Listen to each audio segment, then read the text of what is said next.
So Beto O'Rourke dodged a very specific question in a way that was hilarious and silly and ruthlessly mocked online. Take a look at this. Some Democrats want a marginal individual tax rate of 70% on the very highest earners, those making more than $10 million a year. Would you support that? And if not, what would your top individual rate be? This economy has got to work for everyone. And right now we know that it isn't. And it's going to take all of us coming together to make sure that it does. Necesitamos incluir cada persona en el éxito de esta economía. Pero si queremos hacer eso, necesitamos incluir cada persona en nuestra democracia. Cada votante necesitamos la representación y cada voz necesitamos escuchar.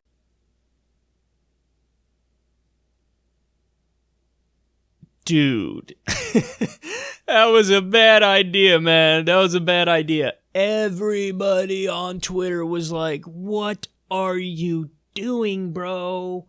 What are you doing? That's like a perfect encapsulation of the left argument against identity politics. Because what do lefties say? Oftentimes, identity politics is used as a shield, and you deflect from the conversation about serious policy issues by just interjecting something about race or gender or just identity in general, so that you don't have to talk about the policy thing because you think you're out-lefting people simply by bringing up the identity thing.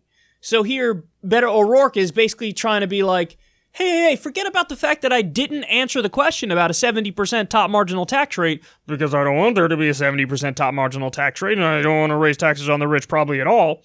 I'm speaking Spanish. Do I get my social brownie points? I'll be the virtue signaler in chief.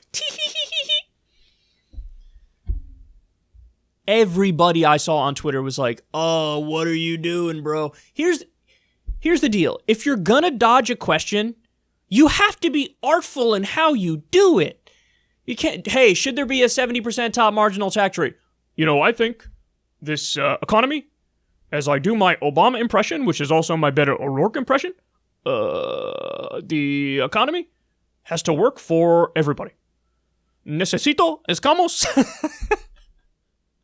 You have to say something like, that's a good question, and I don't have an exact answer to that right now, but what I will tell you is the rich have to be paying more in taxes. You could say something like that. I'm not sure what the exact rate should be at this point in time, but I will say that the top marginal tax rate has to go up because right now, they're paying significantly less than they have in decades. I don't know, say something like that. He couldn't do it. He couldn't bring himself to do it. He had to pander. He went right to pandering.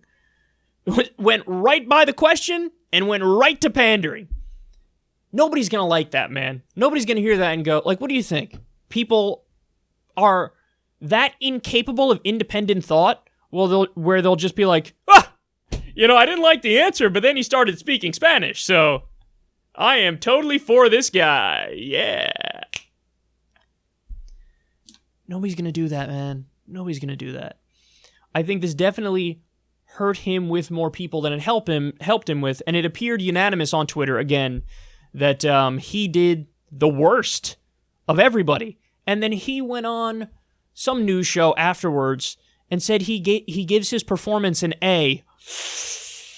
Bro, you're going to go down in the polls now. Not only are you not going to get a bump, and you need a bump, you're going to go down in the polls, dog. You're going down. Ugh. Beto really could have won a Senate seat. I think John Cornyn is done. He's retiring. He really could have won a Senate seat. He almost beat Ted Cruz. So he could have run for the Senate again and likely won, had a really good shot, but no. His giant ego made him jump into the presidential race, and now he's lighting his political career on fire. Dude, he has really bad instincts. He has really bad political instincts. You could tell he's clinging to that politician's persona as he talks. If I just keep pretending that I'm this thing, then maybe people will like me. No, man, we see right through you. It is honestly time to start making the Beto O'Rourke, Martin O'Malley comparisons, because that's who he's reminding me of now. Martin O'Malley in 2016, overcoached, always sounded on script, super fake, very standard politician-like. That's Beto O'Rourke, but the thing is, Martin O'Malley never had a moment in the sun. He was always flailing and doing terrible in the polls. Beto O'Rourke had that launch where corporate media tried to shove him down our throats like he's awesome and we're going to love him. And then all it took was like a month or two of hearing this guy talk, and everybody was like, oh no, what have you done? Stop it. Stop talking. Ugh, gross. What are you doing? So yeah, Beto, first of all, answer the question. You can answer the question. Even if you have no answer, you can answer the question. That still would have been more honest. So first of all, answer the question. Second of all, don't do that. If you're going to dodge, you have to be artful in how you dodge, and you have to not try to score the cheap pandering points.